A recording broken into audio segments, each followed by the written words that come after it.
Swayam Prabha. Digital India. Educated India.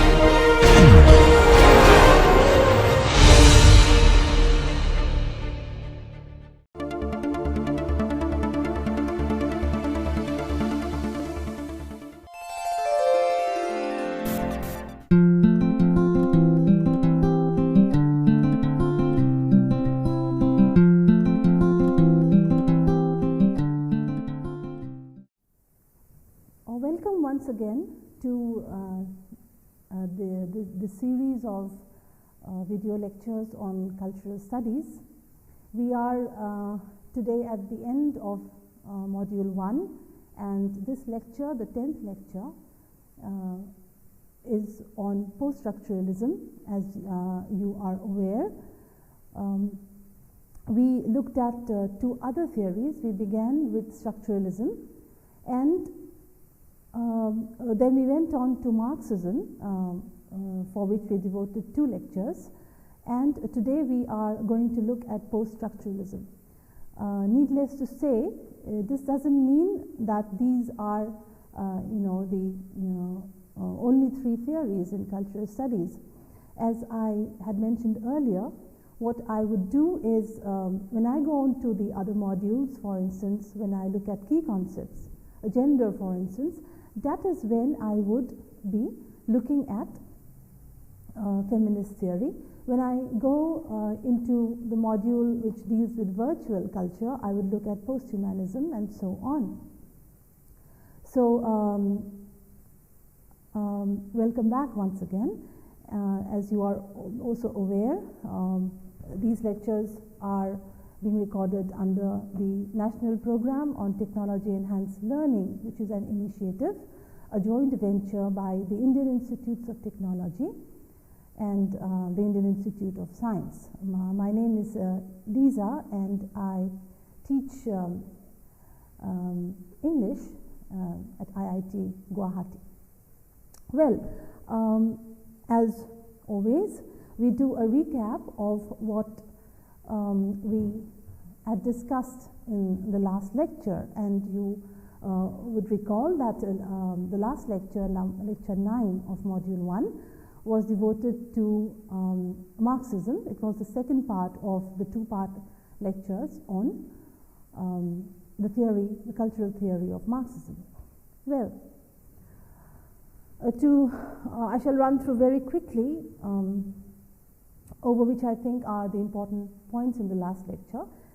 You would recall this quotation from the Communist Manifesto: "The history of all hitherto existing society is the history of class struggles."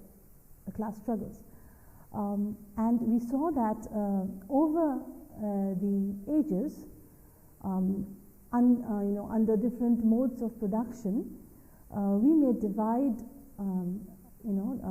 the population into 2 binary opposites, 2 major classes, so to speak, which are master-slave, the overlord-serf in feudalism, master-slave in ancient slavery, the bourgeoisie and the proletariat under capitalism, and the colonizer and the colonized under imperialism. We also looked at 2 very important concepts which are really the building blocks of Marxism, and these are the base and the superstructure. You would recall that we understood the base as comprising the relations of production and the forces of production, that is, in any mode of production at any given point of time. And we saw that Marx argued that on the base, on this foundation, so to speak, there always arises the superstructure, okay, which are to do with our cultural arrangements. If you look at all of these are really our cultural arrangements, and they comprise the legal system, the family, education, religion, and ultimately our consciousness, which is within this theory our social consciousness. Next, we went on to define ideology as a set of beliefs that people hold which act as set of lenses through which we look at the world, and these ideologies give us maps of meaning. Okay, you would recall from the first 2 or 3 lectures that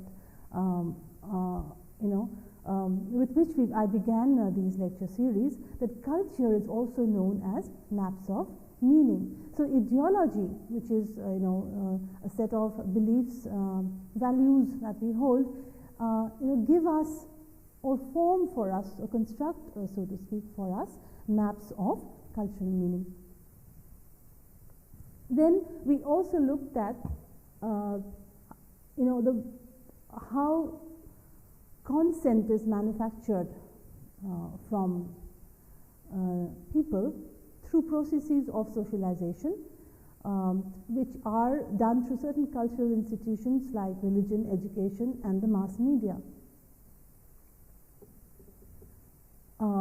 We looked at the concept of hegemony as leadership with the consent of the led, and we looked very quickly, of course, not in detail, at Althusser's repressive state apparatuses like the army, the police, etc., which are coercive measures to gain our consent, and the ideological state apparatuses, which are really soft policing. These are through the cultural institutions like media, etc. And meaning formation we saw as really a site of a very contentious site, a site of struggle. There's a tussle for meaning among dominant groups, and ideologies seek to maintain the status quo, and to standardize meaning.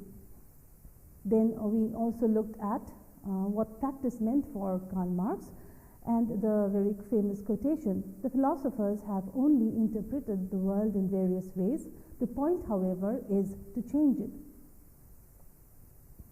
Well, we now come to what is the topic for today's lecture and discussion. Excuse me. The topic is post-structuralism, and you know that we looked at structuralism, and as I said, perhaps some of you may feel that I should have done post-structuralism after structuralism, but the reason why I did put in 2 lectures on Marxism is that Marxism may be looked as basically a structural way of looking at culture, and post-structuralism moves away from certainties, moves away from looking at structures, and that is why I decided to keep post-structuralism till the end of this module. Well, what is the difference between structuralism and post-structuralism? You note here immediately that there is a post here, okay? Structuralism and post-structuralism. So there are 2 meanings here. One is obviously as coming after, which would mean that post-structuralism is a continuation, okay? A continuation of structuralism, which means that there are certain elements in structuralism that are also present in post-structuralism. And on the other hand, it is also a critique, and we had occasion to look at the term critique briefly in one of my earlier lectures. And what is a critique? A critique is not exactly criticism. A critique is, a critique is an exercise, right, that you do in order to lay bare the assumptions of a certain theory. Okay.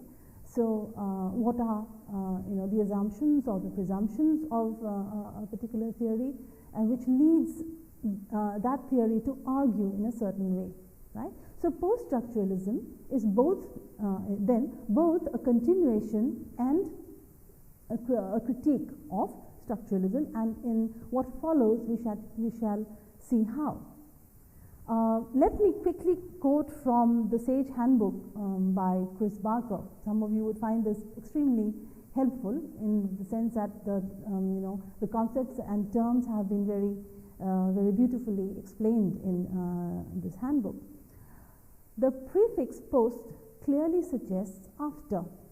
Thus, post-structuralism is after structuralism, in that the terms of this philosophical stream are ones that involve both the absorption of key ideas from structuralism and a critique and a transformation. Though we don't stop at critique, we also aim at a transformation of structuralism or structuralist ideas and premises.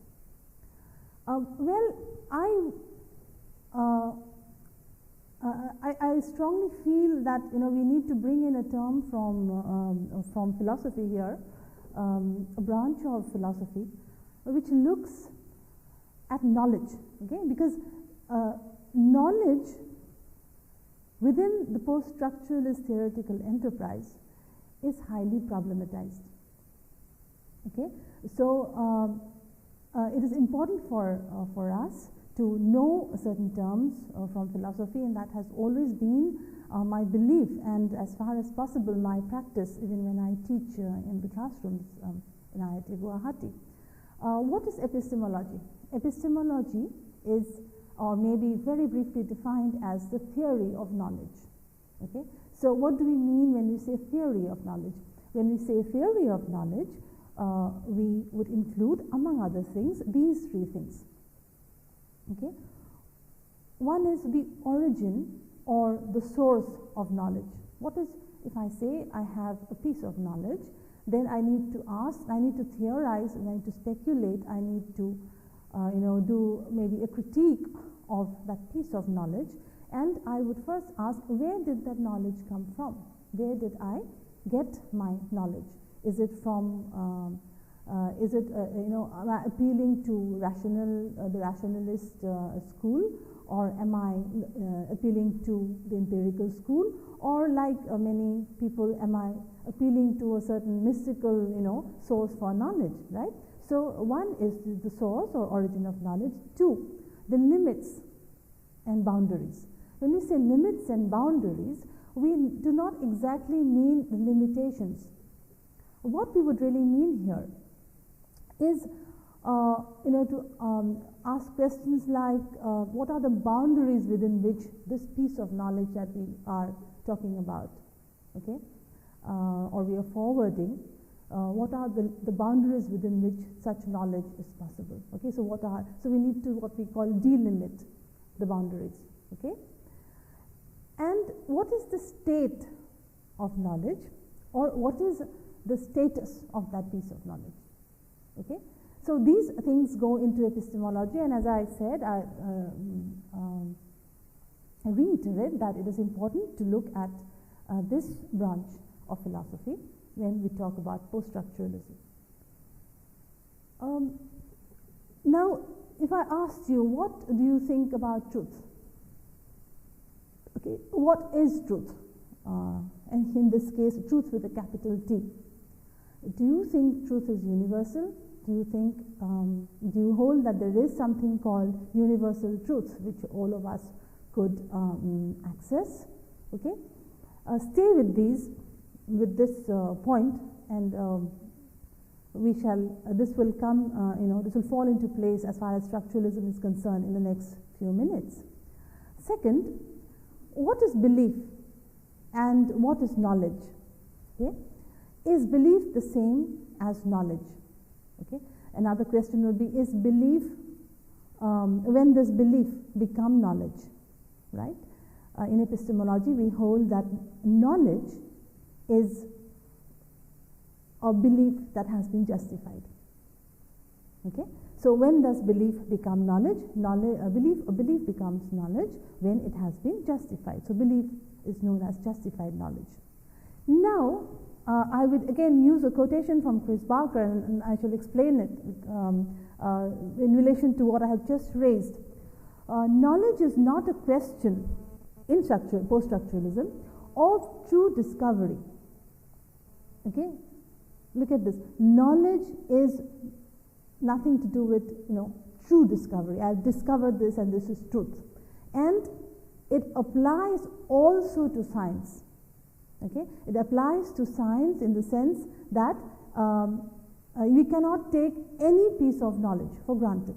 Well, let's continue to read this. Knowledge is not a question of true discovery, but of the construction of interpretations. And I need you to look at this word closely, right? One is, on the other hand, you have this claim within, a structuralist framework, for instance, within a structuralist framework that which says that it is possible to discover truth.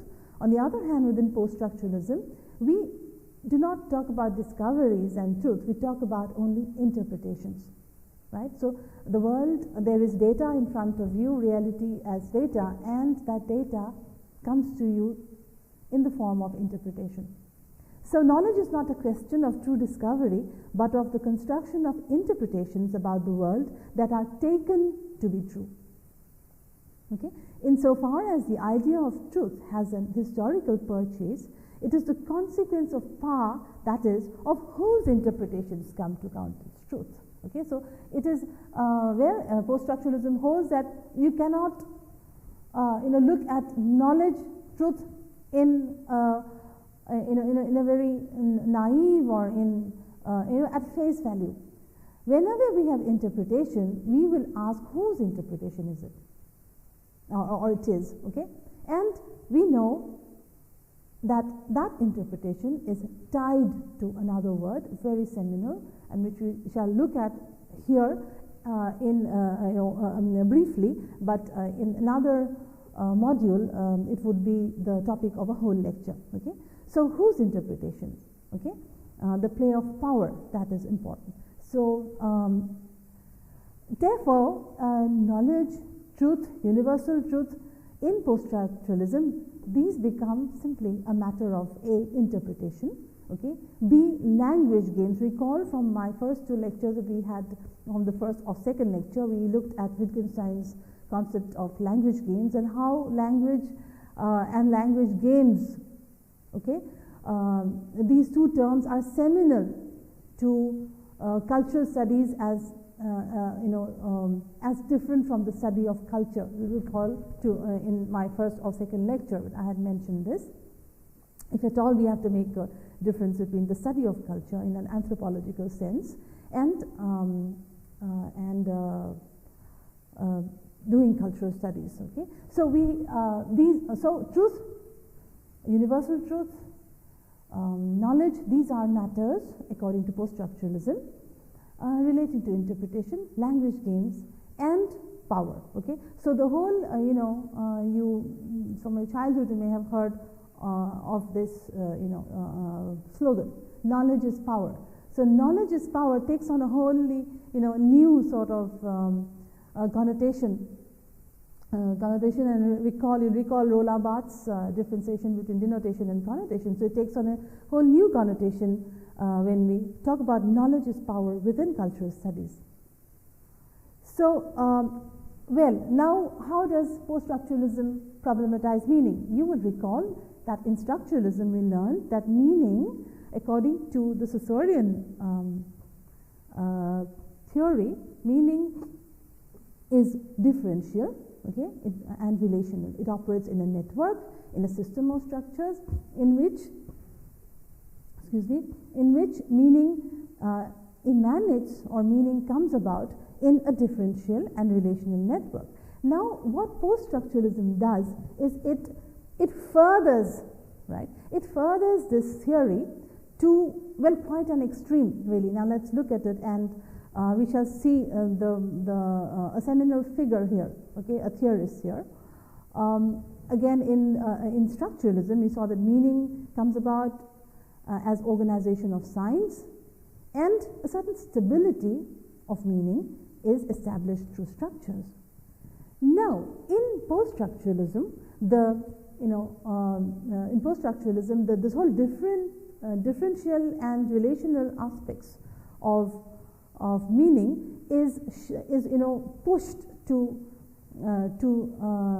such a limit that meaning is seen as something that is endlessly deferred. Now, what is the meaning of defer?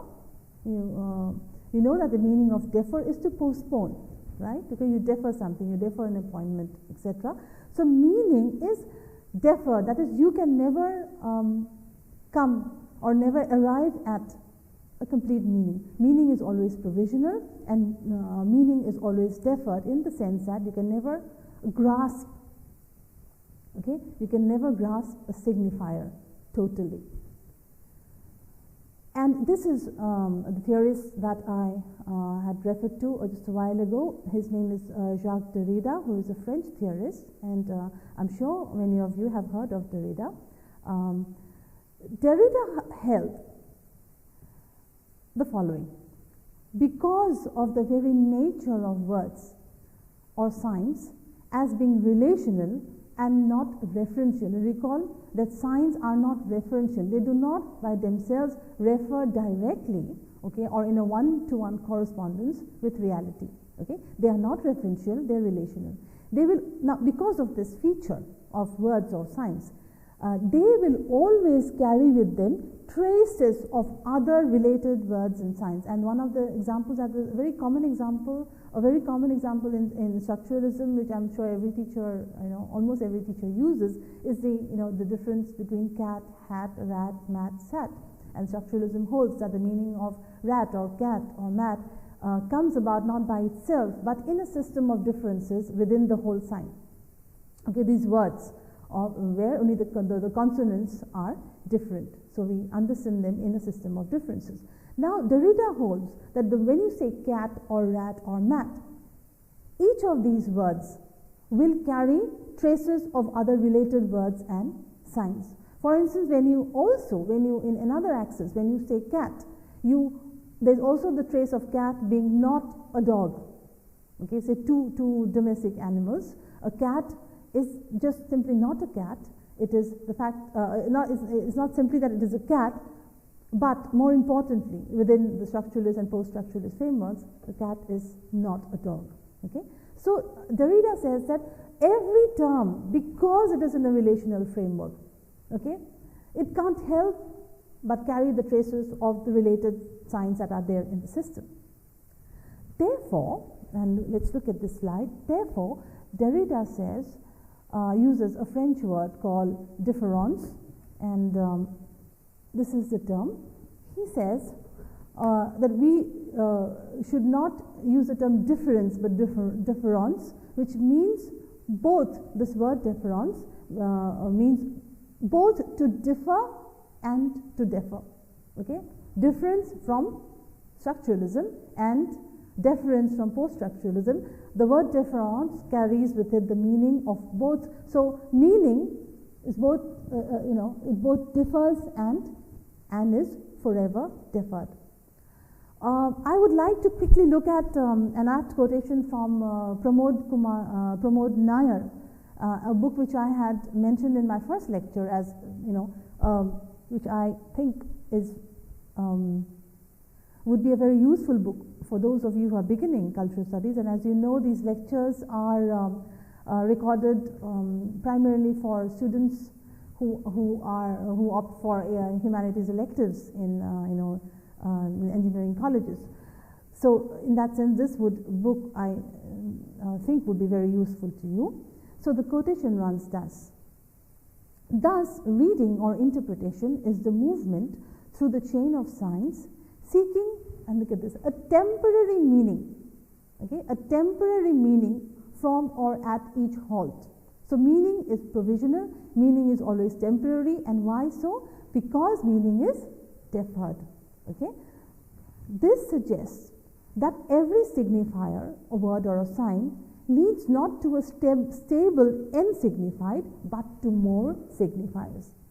This is very, very important. Okay, a signified within structuralism, we saw a signifier leads to a signified. The signifier was what? Signifier was a sound, okay, pattern, or it was a mark on the board or the page or this a PC, and the signified was the concept. But this is how they post-structuralists revise structuralists or structuralism, in that there a signifier would not lead to a signified, but to more signifiers. And this really is a very seminal point that we need to grasp when we are doing post-structuralism. Now, what does this mean? Nair says, this implies that meaning is never fully graspable. So there's always something in meaning that escapes us. Okay, when we think that we've gotten hold of meaning, it is an illusion. Meaning escapes us simply because, remember what Derrida said, a sign would carry traces of, traces from other signs. This implies that meaning is never fully graspable, and the final meaning is always postponed or deferred. Therefore, the very categories, now let's look at this, this representation here, the very categories with which we carve out the world, the very categories through which we understand the world, okay, are not essentialist and they are not ontological. Okay, they have no clear-cut, once and for all given essences. Okay, so our very categories themselves are what? They are social constructions, and very importantly, they are social constructions through language, which means that they are social constructions through what? Through sign systems. Okay, a very radical departure from previous ways of looking at the world, at reality, at our categories, for instance. Okay, so categories are social constructions, and that through language. So they are linguistic constructions. Therefore, in language, we would then say, following Derrida, that there are no pure or stable signifieds. Okay, there are no pure signifieds. Okay, this is what we had looked at just a while ago. Hence, words like deferral, substitution, and supplementation. Okay, within the meaning system. Okay, words meaning is deferred, meaning is always substituted by another meaning, and which is the Derridian term, there is there's always a supplementation in the whole meaning process. Now, using these theoretical tools of post-structuralism onto our understanding of culture,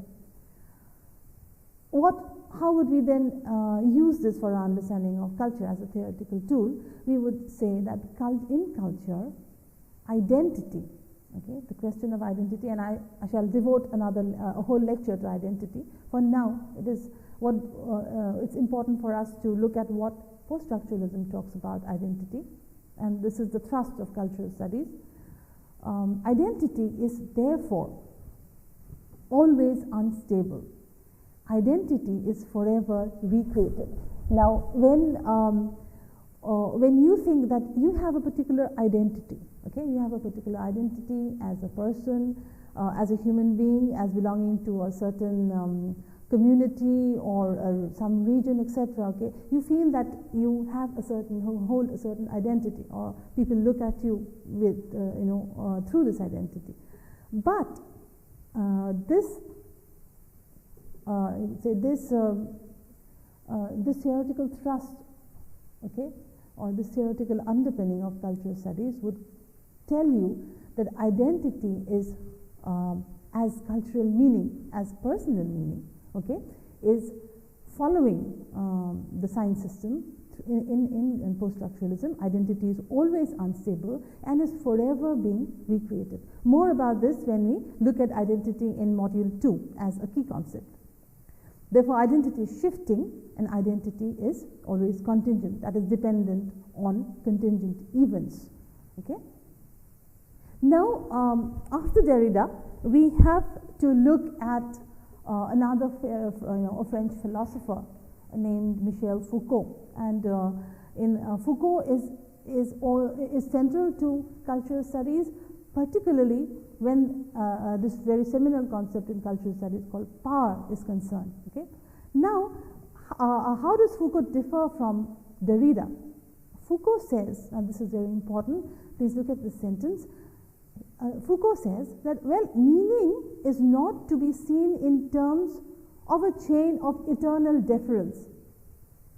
Foucault would perhaps hold that it is a futile exercise if meaning is seen as something that is eternally deferred, eternally ungraspable, there is no point really in continuing, continuing sort of ad nauseum, or ad infinitum. It doesn't lead us anywhere. Well, we may accept that feature of meaning, but he says it is more important to see at, or to look at the regulation of meaning. And Foucault drew our attention to this other aspect of meaning by saying this meaning is regulated by this word. Look at this slide here, please. Meaning is regulated by power. Okay, let's see how. As I said, power is deeply connected to knowledge. In fact, we've always learned that knowledge is power, knowledge is going to review power. But how is this power-knowledge relationship looked at in cultural studies through a Foucauldian theoretical lenses, so to speak? Foucault says that every discourse, a discourse, we looked at it very briefly, and I'm going to look at it again in module 2 as a key concept. A discourse is a regulated way of speaking about anything. A discourse, well, what do we have? We have letters combine and form words combine and form sentences, and sentences combine to form discourses.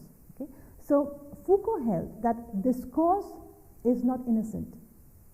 Discourse is not to be taken at face value. Discourse, he held, is a way, it's a regulated way of speaking about something. For instance, let's look at the topic man. Let's look at the concept man. Foucault would say that there are several discourses. There are several discourses which are going to talk about man, or say Homo sapiens, or human nature, if you will. Every discourse is going to talk about man within its regulated way of speaking. Number one, religion. He says religion would give you a certain picture of man. For instance, religion may say man is made in the image of God, or religion may say that man is a fallen angel. Science is also going to talk about man from within its discourses. Biology, for instance, is going to talk about man as as a complex organism. Psychiatry again is going to talk about man in within its own discourses, within its own premises, within its own axioms. Law is going to look at man in a different sort of a way, and economics, through its theories, through its discourse, which is a regulated way of speaking, is going to talk about man in different ways. So the point here is, whichever discourse, and remember we are talking about power, whichever discourse is powerful, so to speak, will lead people to look at any topic, any subject or matter of discussion, anything, through its practices, and it is going to sort of train people, to speak in that regulated sort of way. So all of us speak from certain discourses, and according to Foucault, really there is no escaping discourse. So discourse or knowledge and power, that is knowledge again, knowledge and power, combine to do what? They combine to create and control us as subjects. Subject again, subjectivity will be my next lecture, which is lecture 1 in module 2.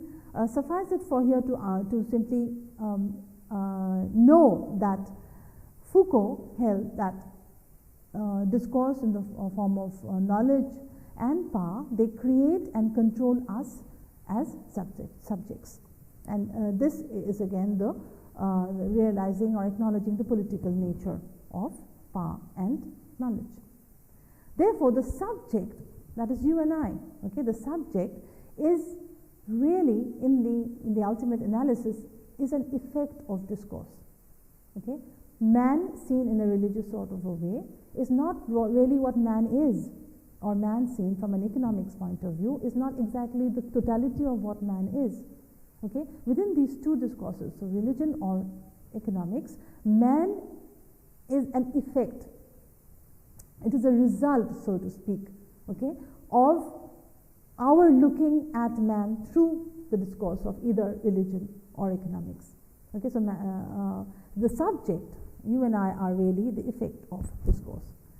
And this is instantiated or established by language, we know, which is seminal to the structuralist and post-structuralist theories, and practice. Both language and practice bring about this, bring about construction of the subject as an effect of discourse. So, therefore, discourse is the power to name, right? Names, labels, explanations, definitions, everything, okay, come from discourse. And through the power to name, discourse is given, or discourse has the ability to create a subject. There is nothing ontologically, which is our subjectivity. Our subjectivity is a creation, okay, by discourse. So, in the same way, therefore, culture, which as we had discussed, the maps of meaning, culture is also shifting. Culture is also provisional in the sense that the maps of meaning, they achieved a temporary, look at this slide here please, achieve a temporary stability through discursive practices. Recall what Pramod Nair said in that quotation of just a while ago, that there is always a temporary meaning. Okay, so cultures too, like our subjectivities, okay, they have a temporary stability through discursive practices. So again, from Barker, let me quickly look at his words. Like its predecessor, that is structuralism, post-structuralism is anti-humanist. Now, remember we had said that to be anti-humanist is not to be against human beings, nor is it not holding humanitarian values. Anti-humanist is simply a philosophical stance, or a stance in the history of ideas, when you hold that the human is not the center of reference. Okay? Therefore, like its predecessor, structuralism, post-structuralism is anti-humanist in its decentering of the unified, coherent human subject as the origin of stable meanings. If there is no, the whole is, if man is only an effect of various discourses, and every discourse is partial, then he cannot be the center of reference, or she cannot be the center of reference, point of reference, okay, and is not the originator of stable meanings. Second, there are no stable meanings. Later, of course, Foucault decided not to leave us with this sort of, maybe you feel it's really quite a dark picture, as he says later in his later works that there is, we do self-construct ourselves, our subjectivities, okay, in the sense that we can reflect on them and we can reinvent ourselves. So we are not just slaves. Like, remember Richard Dawkins in the essay on memetics? Similarly here, we are not, he said that we are not slaves of our genes and mimes. We have foresight, we have true altruism. Almost in a similar manner, Foucault, though of course in a different domain, he says that our subjectivities can be reflected upon, and our subjectivities can be even reinvented. Okay. Similarly, Richard Rorty was also another philosopher, comes away from such a dark picture, and he says, well, we should take the pragmatic path. Okay. He says that we should live in the knowledge of plurality. Okay? We should understand that we can use a variety of languages for a variety of practices. Okay? And therefore, it would, to adopt such a pluralist approach and to accept the fact that we live in, we use different sorts of languages for different practices, which is not a bad thing. It doesn't really, make us seem so passive after all, passive constructs, right? A related topic here, as I quickly look at it, and I look at it elsewhere again, is postmodernism, because poststructuralism and postmodernism are so closely related, which is postmodernism is a reaction, poststructuralism to structuralism. Postmodernism is a reaction to modernism, and at the same time, as some hold, it is also a continuation of the modernist project. Just one or two names here. One is another French philosopher named Lyotard, who, talking about the contemporary world, says that knowledge which was problematized in poststructuralism, knowledge is could be today seen because of the information boom. The knowledge is data, simply data, and we see here in the postmodern situation the informatization of knowledge, okay, which gives it a certain surface quality, which we'll talk about just in a while. And this has led to a crisis in the humanities and social sciences, the very fact that knowledge is information. Okay, this has led to a crisis in the humanities and social sciences in the form of an invalidation of objective truth. Okay, and the rejection of meta or grand narratives. Right, grand narratives, for instance, religion is a grand narrative. Postmodernists would hold Marxism, at least doctrine and Marxism, and rather historical materialism, an understanding of history through the materialist school, as a grand narrative, which where they have problems with this, because the grand narratives seem to be telling us that there is an objective truth, which is problematized both in poststructuralism and postmodernism. And look at this last point here. He says that this leads to a condition of vertigo. What is vertigo? Vertigo is a condition in which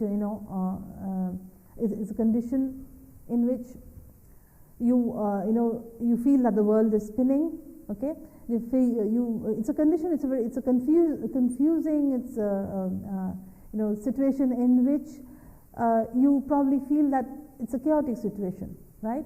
Something that makes you feel giddy, almost in a cultural sort of way. Therefore, the thrust is on from meta narratives to micro narratives. Okay, if you don't have truth with a capital T, right? And I'd like to quickly bring in Nietzsche here, Friedrich Nietzsche, who said that truth is nothing but a mobile army of metaphors and metonyms. Okay, so we should settle for micro narratives. Instead of a global regime, we should settle for a local regime. Now, this last point about local regimes and the understanding and the recognition of local knowledge, of local regimes, is something that I will take up, and is a very important part of cultural studies. Now, Barker here again. Barker says that the concept of postmodernism may therefore be comprehended thus. It is a cultural style marked by intertextuality, irony, pastiche, genre blurring, and bricolage. There is no clear-cut, one-dimensional representation of anything. All these intertextuality, bricolage, genre blurring, all the blurring, are involved in representation precisely in order to make the point that there are a plurality of representations, and any one representation of any event, any person, any subject, any object is essentially an act of power. In order to get around this problem, a plurality of meanings, a plurality of representations is preferred in poststructuralism. Therefore, intertextuality, a collage kind of technique, and a certain self-consciousness, a self-reflexivity, these are what mark postmodernism. Another figure here, which I'll come to, I'm just introducing him to you here. I'll come to him when I talk about virtual culture, is Jean Baudrillard and his work on science and his very important term simulation, where he says that reality today is really a virtuality. Okay, the whole thing moves on the crux of appearance versus reality.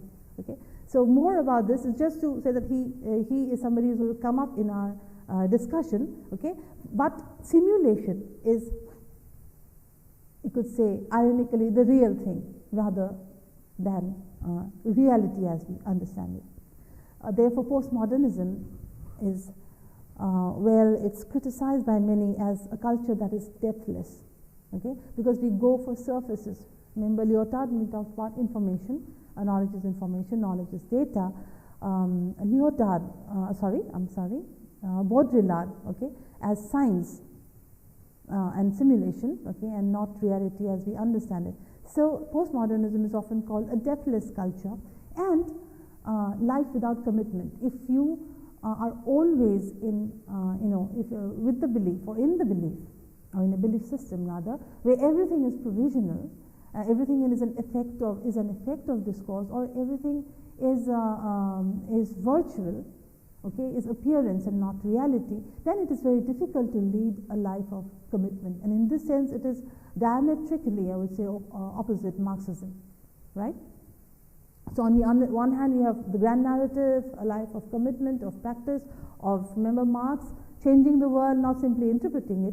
On this side, you have interpretation, okay? You have the impossibility, so to speak, of commitment when the maps of meaning are changing every time, when meaning itself is deferred endlessly, and everything is an act of power. Then this is not seen as possible. This is a problematic issue, and I shall be coming to it later in other lectures, okay? So, well, let's go in for the discussion. And what is our first question here? Our first question could be something like, how are structuralism and post-structuralism related? Okay.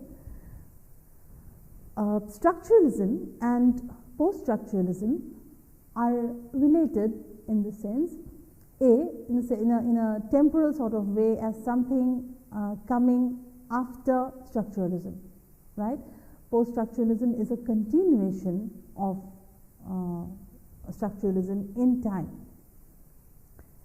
Not only in time, well, it also contains within it so many of the seminal,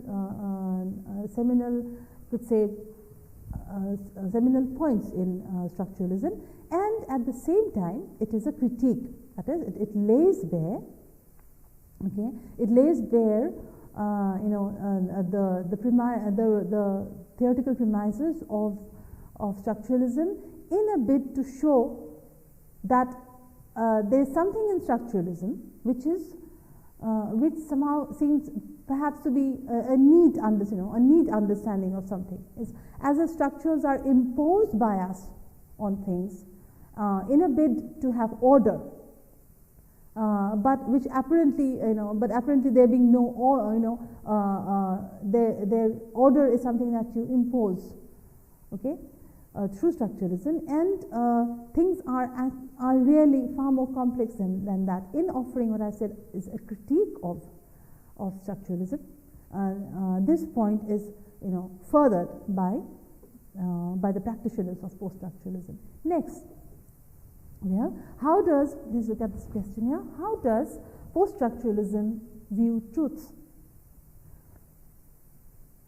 Okay, how is truth considered? The whole concept, the whole understanding of truth considered in the post-structuralist view.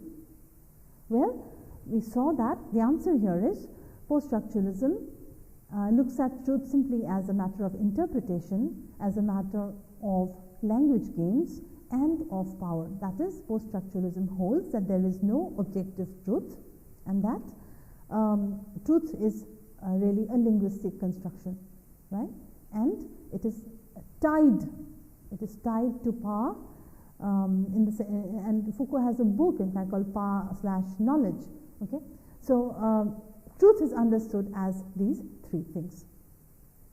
Next question: how did Derrida problematize the structuralist view of difference in language and other science systems? Okay, let's look at it carefully.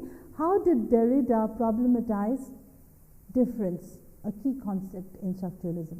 Okay, both in language and in science systems. Well, Derrida gave us this French term called deference, which is a combination of two things: to differ and to defer. That is, words have meaning or signs have meaning in through a system of difference, and because of meaning emanating only through difference and through relations and meaning not being referential, okay, meaning is forever deferred. Remember, we saw the term pure, the phrase, there are no pure signifiers. Every signifier leads to another signifier, okay. There are no stable or pure signifiers in the science system. Also, in post-structuralism, therefore, meaning is on any count. Whether it's meaning in language, whether it's meaning of a literary text, whether it's the meaning of a play that you're watching, or a film that you're watching, okay, or any cultural event that you're watching, a cultural practice, the meaning of everything is therefore endlessly deferred and ultimately undiscoverable. Then, what does this mean for culture? Okay, what are the implications of holding such a theory, okay, for culture? Now, if you have this question, what does this theoretical trust mean for culture? And our answer here would be, as far as identity is concerned, right? Identity, therefore, following the post-structuralist analysis of language and science systems, is always unstable and forever recreated. Okay. Well, I would say, of course, I'm going to talk about this later on also. This is really a liberatory thing to say, in the sense that identity being unstable is something that has to be recreated by you and me. Okay, maybe over and over again. So this gives us a chance not to be tied to a sort of identity. Okay, we can reinvent ourselves. Remember, that's a word we use when we talked about later Foucault. Okay, we can reinvent ourselves through self-reflection and introspection. Next question: what is discourse according to Foucault? According to Foucault, discourse may be defined as a regulated way of speaking about something, about anything for that matter. And the example that we saw was that of man. And what are the discourses? Just a few of them, really. There are so many. What are the discourses that may go into defining man, right? Religion, science, psychiatry, law, and economics. Okay, each of these domains are really discourses, and they have a regulated way of speaking. They are rules of speaking, okay, within this discourse, and you cannot move out of these rules. These discourses have certain terminologies. They have certain terms that you may use, and you may not use other terms here, right? So discourses are also impenetrable as one another is concerned. Okay. Discourse is power, and discourse or knowledge is power, and this creates and controls us as subjects. Next, our question is: explain the crisis that separates modernism from postmodernism. Okay, what is the crisis that led, or gave rise to this new school of thought, from modernism to postmodernism? And we saw this through Lyotard, Jean-François Lyotard, and the answer here is that the crisis in the humanities and social sciences came about with information technology, with information and communication technology, which gave us a picture or understanding of knowledge as data, okay, knowledge as information. So a certain depth, a certain depthness, if I may say, of knowledge is taken away here and is replaced by sort of surface information. Okay, and this gives rise to an idea that there cannot be any deep truth, there cannot be any objective truth, and truth is subjective in the sense that truth is a matter of discourses, and truth is a matter of perspective, of how truth is knowledge, truth is perspective in character. And we also saw that the crisis here is also made very strong by a rejection of big stories. Okay, a rejection of meta is that is going beyond meta or grand narratives. For instance, we saw that religion is a grand narrative, science is a grand narrative, Marxism is a grand narrative. So all these are seen as data, as seen as information, as seen as provisional knowledge and partial knowledge. This gives rise to a condition, a confused sort of a cultural condition, which Lyotard calls vertiginous situation, a condition of vertigo. So we have now come to the end of our discussion on post-structuralism, and we come to the end of module 1, and to do a quick recap really before we move on to the next module. What are the things that we looked at in module 1? Module 1 began by talking about understanding cultural studies. 2 lectures were devoted to an understanding of the field, okay, and in which I tried to bring to you certain certain key concepts, right? I just introduced these three key concepts to you, and we saw that understanding cultural studies entails looking at culture, okay, as a contested site, right?